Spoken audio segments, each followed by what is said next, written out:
Beneath a simple hill in China lies an army of 8,000 soldiers standing guard for 2,000 years, silent, unmoving. An army made of clay. They were built to protect the tomb of a single man, an emperor so powerful he united a nation. But so terrified of death, he spent his life searching for the secret to immortality.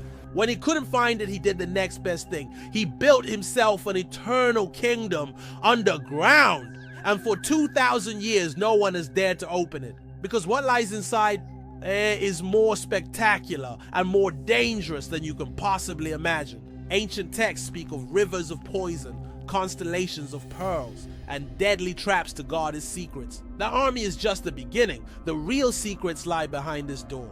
If you're ready to enter the most forbidden tomb on earth, subscribe now. The excavation begins.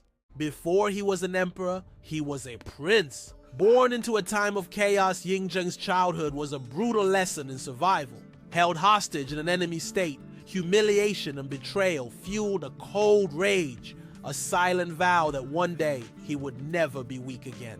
When he finally ascended the throne of Qin, his own court was a viper's nest of conspiracies. His mother, his ministers, all plotted against him. But Yingzheng was no ordinary king. He moved with swift, merciless brutality, purging all who dared to stand in his way. He learned to trust no one. China had been torn by centuries of war, 7 warring states locked in an endless dance of death. But the Qin state, forged in fire, possessed the most disciplined army, the deadliest weapons, and a leader with an unparalleled strategic mind. Yingzheng marched his armies across the land, conquering, destroying, and absorbing every rival. He sought not peace, but absolute victory. One by one, the ancient kingdoms fell, their history erased, their lands consumed. Yingzheng was unstoppable. In 221 BC, his conquest was complete. He stood as the undisputed ruler of all China. He declared himself Qin Shi Huang, the first emperor. He standardized everything: currency, writing, weights, even the width of card axles. He burned books and buried scholars alive, silencing all dissent. His rule was absolute. He commissioned monuments to his power, none more vast than the Great Wall, a colossal barrier built on the blood and bones of hundreds of thousands of forced laborers. He had conquered all his enemies, unified China under a single iron fist. He had built an empire that would echo through history. But as he looked upon his dominion, a new enemy emerged, an enemy he could not defeat: his own mortality. He had conquered China. He had unified a nation and bent it to his will. But Qin Shi Huang was now haunted by an enemy he could not defeat: time. His obsession with immortality became legendary. He summoned the empire's greatest sorcerers and alchemists, demanding they produce an elixir of eternal life. He sent massive expeditions into the eastern seas, searching for the mythical Penglai Mountain, the fabled land of the immortals. In his desperation, he consumed mercury pills, believing they would grant him eternal life. But the elixirs of immortality were actually slow-acting poisons, driving him further into madness and decay. Realizing that immortality in this life was failing him, he began his ultimate project: to build an empire for the next life. He commanded the creation of a new army, not of flesh and blood, but of earth and fire, an industrial-scale operation involving 700,000 workers, creating a legion of clay. Each soldier was an individual portrait, a real warrior from his legions, their faces captured in clay for eternity. This was not just a collection of statues. It was a magical army, ready to rise and fight for him in the afterlife, ensuring his rule would be as absolute in death as it was in life. And to house this army, he ordered the construction of a tomb unlike any other. A subterranean palace, a microcosm of the entire universe. Ancient texts describe what lies within: a vast map of his empire, with rivers and oceans of flowing liquid mercury, mimicking the great rivers of China. The ceiling of the tomb was a map of the heavens, the stars and constellations recreated with priceless pearls and gems. And it was all protected. The texts speak of deadly automated crossbows set to fire on any intruder who would dare disturb the eternal sleep of the first emperor. In his final years, the emperor's paranoia, fueled by the mercury elixirs he believed would save him, consumed him. His final tour of the empire was not a victory lap, but a desperate flight from the ghosts in his own mind. He saw omens in the sky, portents of his own doom. The man who had conquered the world was now terrified of the heavens. And then on that long journey far from his capital, the inevitable happened. The first emperor died, and his chief minister Li Si understood immediately. The death of the emperor was a political crisis, not a personal tragedy. The hand that had commanded armies and reshaped the continent fell limp.